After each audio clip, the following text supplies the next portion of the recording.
इस जमीन पर आज से नहीं बना रहे हैं। आपने कायदा लिखे थे, आप लोग नाम सुने होंगे, जंगो रायता। कायदा केवल गांव बसाने वाला आदमी नहीं है, वो गांव को सुरक्षित रखने वाला आदमी भी है। वो होता है कायदा। मेरे लिए, आपके लिए, हम तमाम आदिवासी भाइयों और गैर आदिवासी भाइयों के लिए ये बहुत महत्वपूर्ण दिन है। मेरे को ऐसा महसूस हो रहा है कि मैं समाज की अदालत में बात कर रहा हूं, मैं समाज के बीच में बात कर रहा हूं। ये हमारे समाज की जन अदालत है। आप लोग ताली मत बजाओ। ये हमारी जन अदालत है, हमारी सामाजिक पंचायत है। हमारे सामने बहुत बड़ी बड़ी असुविधाएं हैं, बड़े बड़े प्रश्न हैं, तकलीफें हैं। हमारे समाज का दर्द जो है इस देश में कोई नहीं सुन रहा है।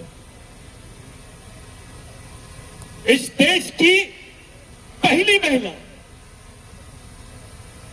इस देश का सर्वोच्च पद आदिवासी महिला के पास में है। इस देश की राष्ट्रपति आदिवासी महिला है, लेकिन उसके मन में इतनी दहशत है कि वो आदिवासी दिवस पर आदिवासियों को आदिवासी संबोधित नहीं कर पाए।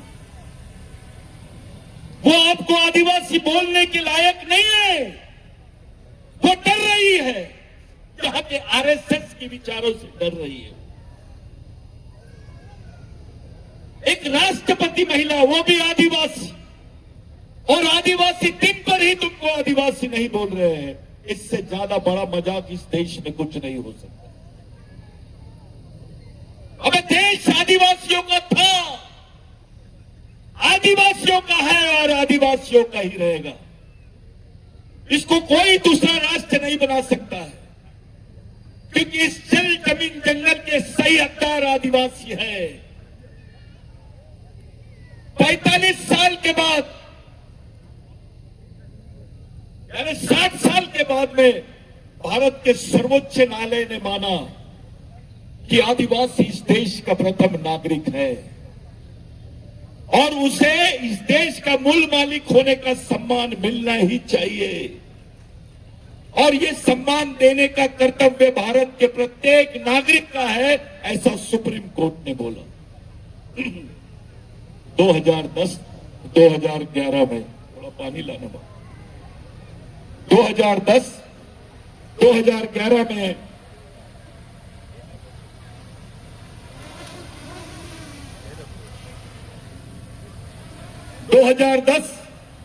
2011 में सुप्रीम कोर्ट ने माना कि आदिवासी देश का पहला मालिक है। इस देश की विडंबना देखो। हाई कोर्ट ने बोला कि भगवान राम यहां पैदा हुए तो सब लोगों ने मान लिया। देश में भगवान राम का मंदिर बन गया। खुशी हुई कि भैया हाई कोर्ट ने बोला, सुप्रीम कोर्ट ने बोला और देश में भगवान राम का मंदिर मान लिए और बन भी गया। अबे लेकिन सुप्रीम कोर्ट ने बोला है कि आदिवासियों को यह मान्यता मिलनी चाहिए। बावजूद इसके इस देश के माध्यम से संयुक्त राष्ट्र संघ में यह बयान जाता है कि भारत में आदिवासी नहीं रहते हैं। ये बोलने वाले कौन है आपको पहचानना पड़ेगा। ये बात आपको जानना ही पड़ेगी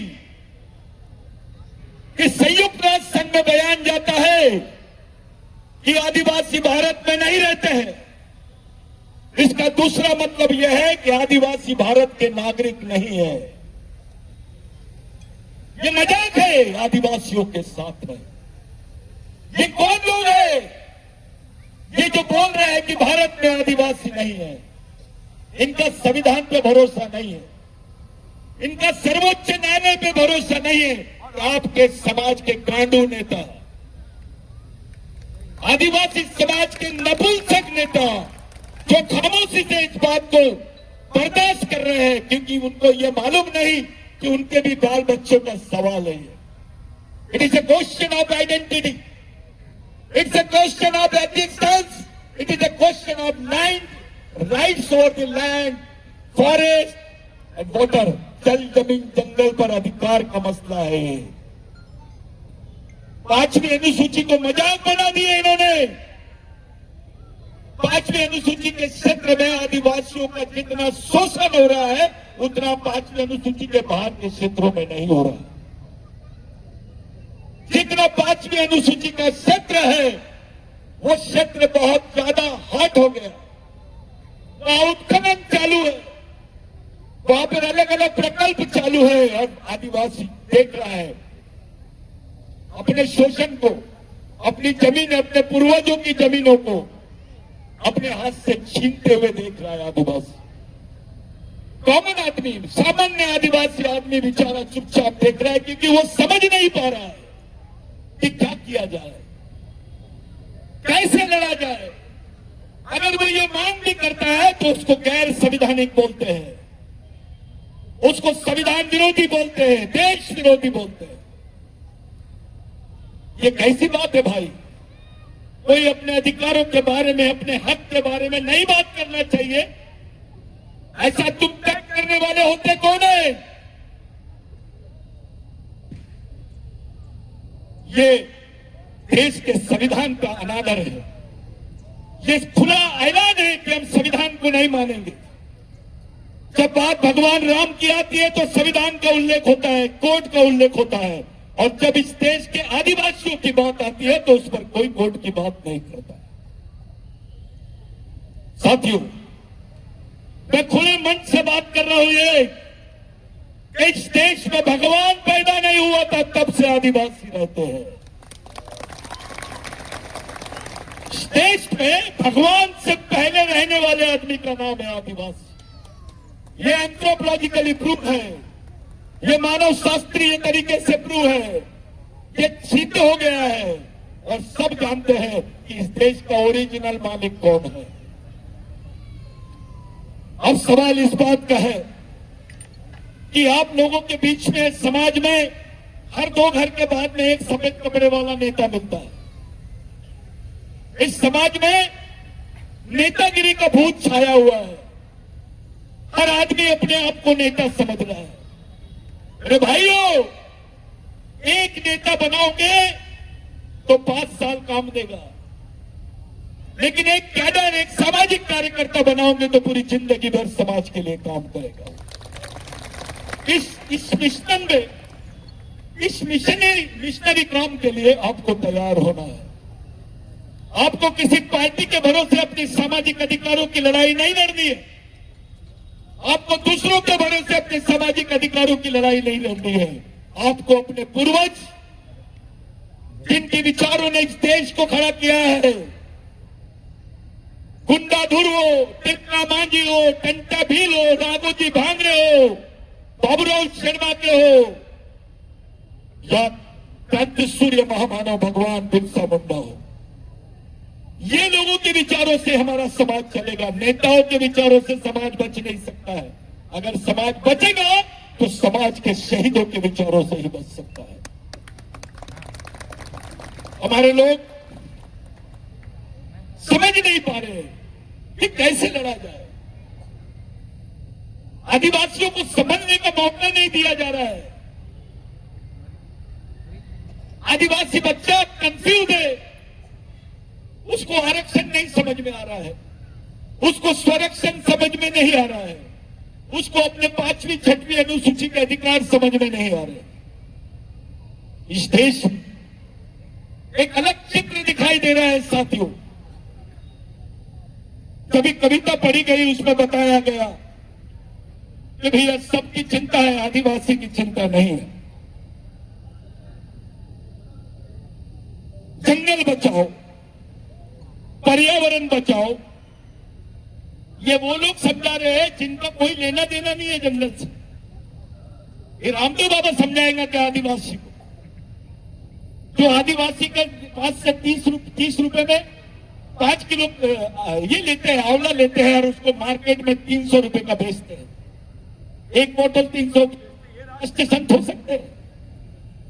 ये आदिवासियों को समझाएंगे। अबे आदिवासी आदमी अगर किसी चीज की दवाई देता है तो पैसे नहीं लेता, वो फ्री में दे देता है और बोलता है बेटा पैसे लूंगा तो तेरे को ये दवाई नहीं लगेगी। ये आदिवासी का कल्चर है। और ये हमारा ही आंवला हम ही को 300 रुपए में बेचते हैं। 3 रुपए का आंवला उसका जूस बना के मार्केट में बेच रहे। आदिवासी को वन संपत्ति का लूट, यानी जंगल में जो संपदा है उसकी खुली लूट, हमारे जमीन के अंदर जो वन संपदा है, जो खनिज है उसकी खुली लूट, जो पर्यावरण है उसकी खुली लूट, और उसमें से कार्यक्रम चलाते हैं जंगल बचाओ, पर्यावरण बचाओ, जंगली जानवर बचाओ। अबे ये तीनों को किसने बचाया है? इन तीनों को कोई बचाने वाला कौन है?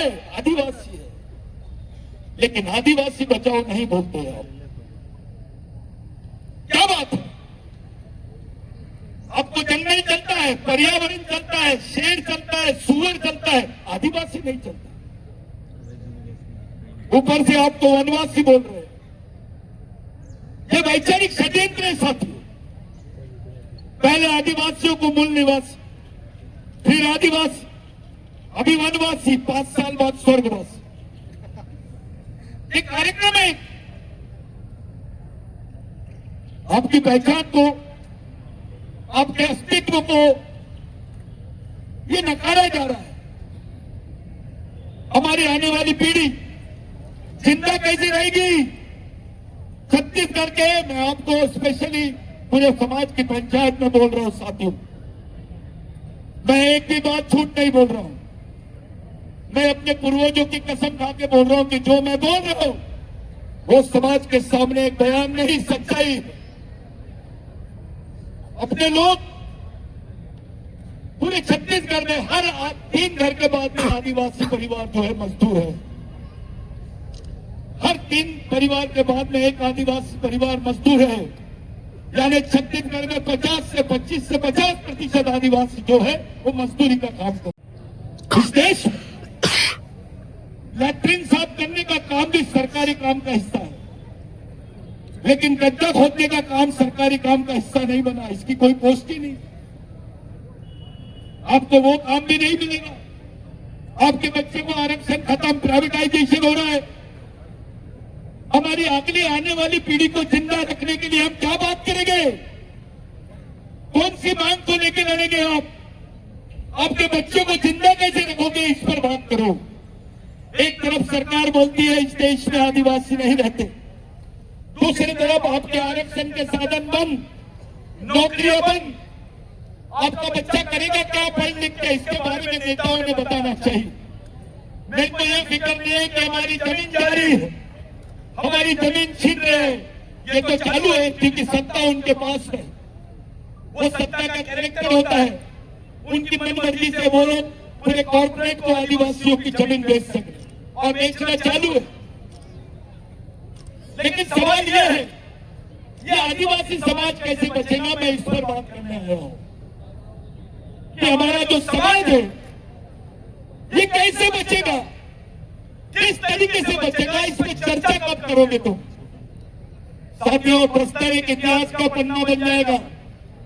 यहाँ जितने पढ़े लिखे लोग हैं, समझदार लोग हैं, अगर आप बस्तर को इतिहास बनने देना नहीं चाहते हो तो आज से समाज के लिए काम करो। अरे तुम्हारी पहचान है, तुम्हारी पहचान के साथ तुम्हारा अस्तित्व है। जल जमीन जंगल पे तुम्हारे अधिकार है। किसके भरोसे? कौन सा भगवान ने दिया? अगर बस्तर में गुंडा धुर का आंदोलन नहीं होता तो तुम्हारे हिस्से में 2 एकड़, 4 एकड़, 5 एकड़ जमीन नहीं आती।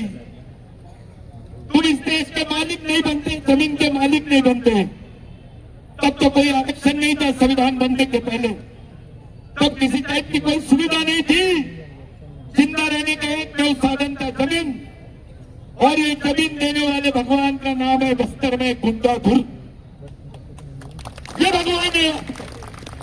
मैं आपसे पूछता हूं, आपके रिकॉर्ड जाके चेक करो, कौन से नेता ने, कौन से राजा ने तुमको जमीन दिया? ये जमीन किसके आंदोलन से तुमको मिली? तुम्हारे बाल बच्चों के बदन पे कपड़े हैं।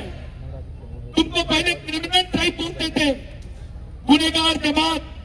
आदिवासियों को मारने पर किसी पे सजा नहीं होती थी, किसी पे एफआईआर नहीं होता था। वो क्रिमिनल ट्राइबल बिल बस्तर की याद दिलाता है। साथियों, ये जो आपके हिस्से में जमीन आई, आप अपने घर जाओ, पूछो किसी से भी रिकॉर्ड निकालो, ये जमीन किसने दिया? ये लोग वो लोग हैं, टंटा भील, बिरसा मुंडा, राघोजी भांगरे, बाबूराव शर्मा के, भगवान बिरसा मुंडा, तिलका मांझी, ये वो लोग हैं जो तुम्हारे लिए शहीद हुए।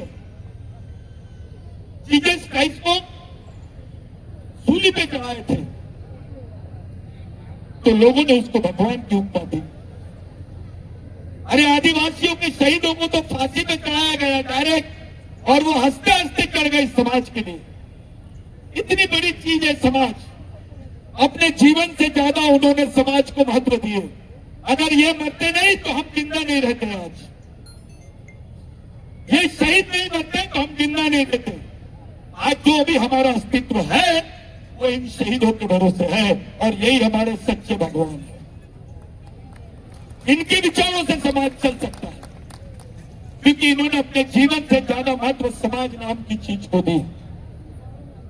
साथियों, आदिवासियों के लिए समाज भगवान से बड़ी चीज है। भगवान से बड़ी चीज, भगवान बहुत छोटी चीज है समाज के सामने, क्योंकि आपका अस्तित्व, आपकी पहचान, आपका जीवन, ये केवल समाज पर निर्भर है। अपने नाम से थोड़े देर के लिए आदिवासी निकाल लो। आपको अपने आप को थोड़े देर के लिए बोलो कि मैं आदिवासी नहीं हूं, आपकी औकात पता चल जाएगी इस देश में आप कौन हो। मोदी जी बोल सकते हैं मैं प्रधानमंत्री हूं, मैं इस देश का प्रधानमंत्री हूं, लेकिन हमारा भाई लंगोटी वाला, जिसके पेट में रोटी नहीं है, पहनने को कपड़े नहीं है, वो फटी लंगोटी वाला खड़ा होकर बोल सकता है मोदी जी जिस देश के आप प्रधानमंत्री हो उस देश का मैं मालिक हूं। इस देश में ब्राह्मण होना बड़ी बात नहीं, इस देश में क्रिश्चियन होना बड़ी बात नहीं है, हिंदू होना बड़ी बात नहीं है, मुस्लिम होना बड़ी बात नहीं है। बड़ी बात है आदिवासी होना। जैसे ही तुम अपने आप को आदिवासी बोलते हो उस वक्त तुम इस देश के मालिक बन जाते हो। आपको तय करना है कि आप इस देश के मालिक हो या नागरिक हो। जब के बोलो, जब एक नारा दिए थे, सरकार देश की चालक है, आदिवासी देश का मालक है। मेरे साथ बोलेंगे सब लोग, सरकार देश की चालक है, सरकार देश की चालक है। मैं बोलूंगा बच्चे बच्चे को सिखाना है, आपको बोलना है आदिवासी को बचाना है। बच्चे बच्चे को सिखाना है, आदिवासी को बचाना है, बच्चे बच्चे को सिखाना है, आदिवासी को बचाना है। हल्वी का नेता, अपने आप को मुंडा का नेता। सिर्फ इससे तुम लीडर बन सकते हो, समाज को कुछ नहीं मिल सकता है। यह वैचारिक गांडूगिरी है। आंदोलन तुमको समाज को एक लाने के लिए करना पड़ेगा। यह सिद्ध हो चुका है कि जितने आदिवासी है भारत के, उनका डीएनए, जम के बोलो, एक है। उनकी संस्कृति एक है। तो समाज भी, एक है। आंदोलन भी, एक है। और विचारधारा भी। एक है। तो फिर कहां से नई नई दुकान खोल रहे हो? कोई आता है भाऊ मैं राष्ट्रीय अध्यक्ष हूं, कोई आता है मैं सचिव हूं, महासचिव हूं। अबे मैं अंतरराष्ट्रीय अध्यक्ष बनाता तेरे को, यहां पर आ और तेरा भेजा बता। कि तू इस समाज को बचा पाएगा कि नहीं पाएगा। ये खेल गम्मत नहीं है, ये पॉलिटिक्स नहीं है, ये आने वाली पीढ़ी जिंदा कैसे रहेंगी इस पे बात करने की सवाल है। ये मजबूत सवाल है। मैं झूठ पर बात नहीं करना चाहता हूं। सच बोलो, सच समझो, वास्तविकता में जियो, तो समाज के सामने सही सिद्धांत को खड़ा करो। कानून की अच्छी जानकारी लो, प्रशिक्षण शिविर शुरू करो। संविधान में जहां जहां हमारे अधिकारों का उल्लेख है उसको समझो, जहां जहां विशेष अधिकार दिए गए उसको समझो, गवर्नमेंट के क्या जवाबदारी है उसको समझो और उस पर डिबेट करो और आगे बढ़ो। एक सोशल एडवोकेसी करनी पड़ेगी, एक सामाजिक वकालत करनी पड़ेगी अपने समाज के लिए। साथियों, ये मिशन जो है बिरसा ब्रिगेड का, ये पूरे देश में चल रहा है। पूरे देश में अलग अलग राज्यों में, देश के 18 राज्यों में इसका काम शुरू हुआ है और देश के 2000 जनजातियां इससे जुड़े हुए हैं। और मैं इसका समर्थक नहीं हूं कि मैं गोंड के बारे में बात करूं, प्रधान के बारे में बात करूं, हलवा के बारे में बात करूं, नहीं। समाज यानी पूरा समाज। ये तय करो कि सब एक झंडे के नीचे कैसे आएंगे, ये करो, एक तय करो कि ये कैसे एक विचारों में बन जाएंगे, ये तय करो कि हमारा राष्ट्रीय आंदोलन कैसा होगा, हमारी आने वाली जनरेशन कैसी होगी।